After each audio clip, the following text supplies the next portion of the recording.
Hola amigos de YouTube, bienvenidos a un nuevo video, donde les contaré 6 historias de terror, pero antes suscríbete a mi canal de Tops, y ahora sí comenzamos. Primera historia debajo de la cama.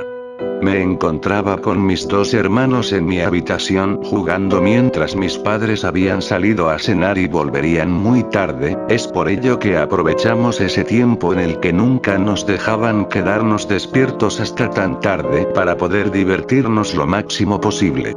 Yo y mi hermano del medio nos encontrábamos jugando a la computadora, mientras que el más chico estaba jugando con una pelota dentro de la habitación, lo cual era bastante molesto debido al ruido que hacía y que frecuentemente tiraba ciertas cosas, es por ello que muchas veces le dije que utilice otra cosa para jugar, pero no me hizo caso, incluso le advertí que le iba a contar un cuento de miedo corto para que de esa manera se atemorice, pero no me hizo caso. En un momento se le cayó la pelota debajo de la cama, y nos pidió que la saquemos porque tenía miedo, pero nosotros no le hicimos caso e incluso le dijimos que la busque él mismo si quería. Luego de pasar mucho tiempo jugando a unos juegos que tenía en mi computadora, le pregunté a mi hermano dónde se encontraba el más pequeño de todos, debido que hace tiempo que no lo escuchaba, y no supo responderme ya que tampoco sabía. Le dije a mi hermano que lo vaya a buscar en la cocina y yo lo iba a buscar afuera de la casa, pero al bajar de la silla en donde me encontraba subido pensé que quizás estaba escondido en algún lugar, por lo que me acerqué a la cama en donde se le había caído la pelota y sentí un ruido, por lo que supe que era él. Incluso al pararme al lado de la cama, él me empezó a tocar el tobillo del pie con su mano, pensando que me iba a asustar, ya que siempre lo hacía asustar con mis cuentos de terror. Algo que no le presté atención, hasta el momento en que escuché a mi otro hermano que me gritó: "Aquí está viendo televisión en la cocina". Cuando rápidamente me di cuenta que no había nadie más en la casa, y no supe quién me estaba tocando el pie. Segunda historia: el amigo del bosque. Una pequeña familia pasaba sus vacaciones en una cabaña en medio del bosque. Ahí Ramón, el menor de sus hijos, pasaba muchas horas jugando entre los árboles y recolectando insectos.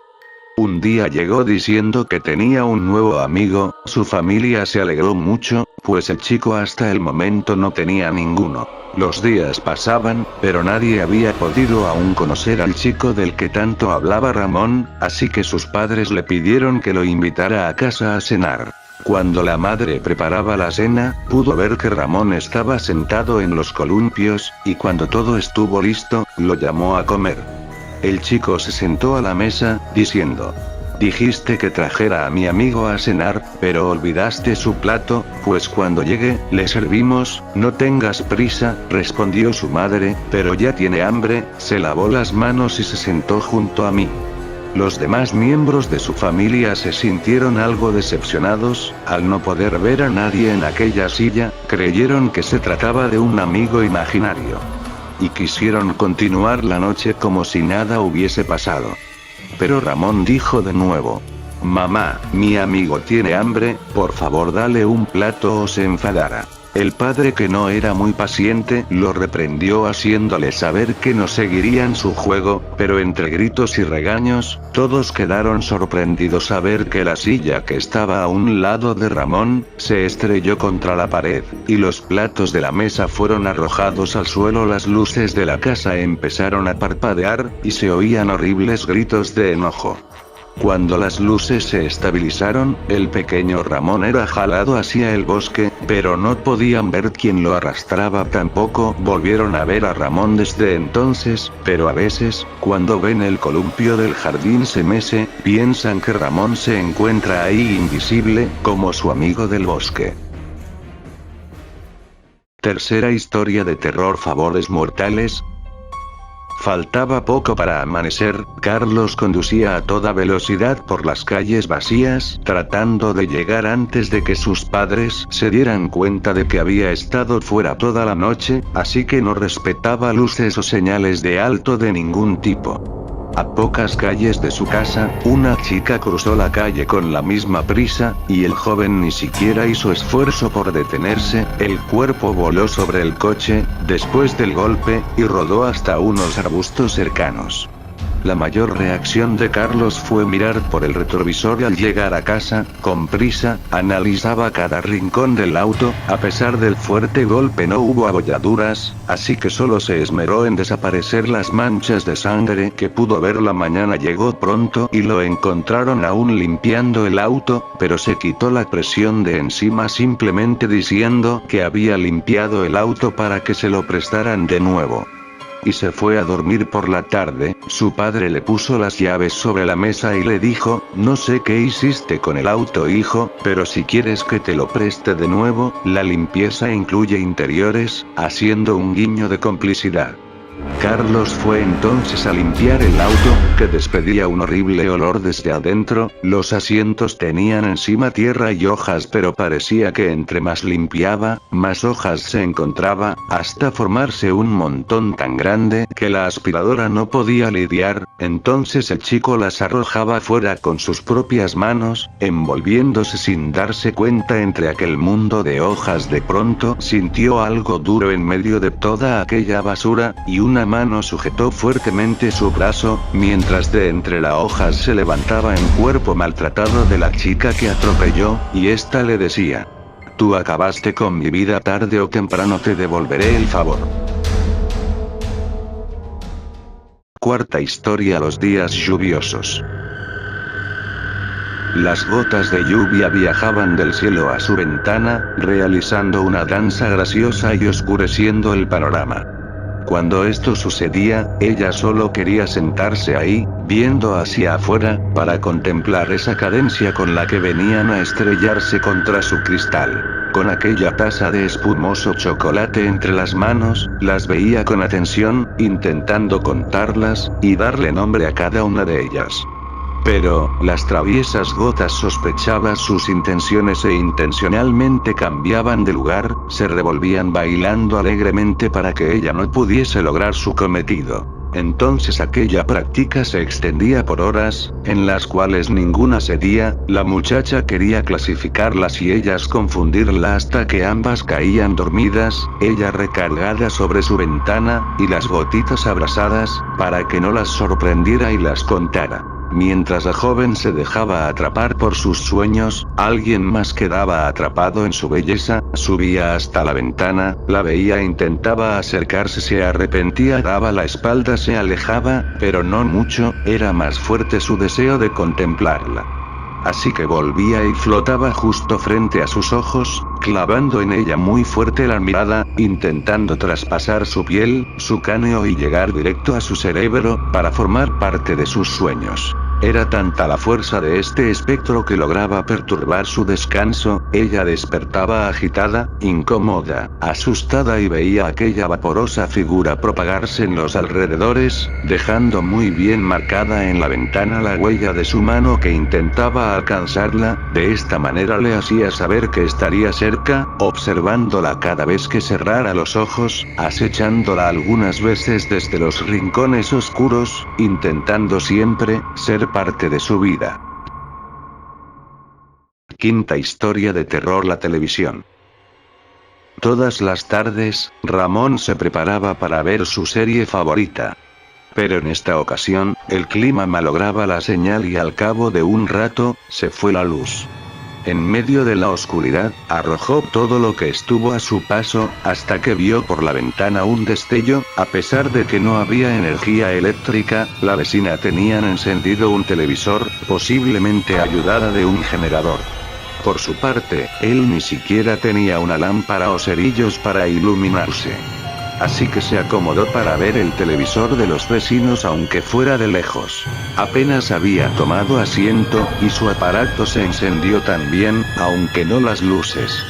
La imagen se mostraba en blanco y negro, y un tipo de sonrisa exagerada le invitaba a acercarse haciendo ademanes.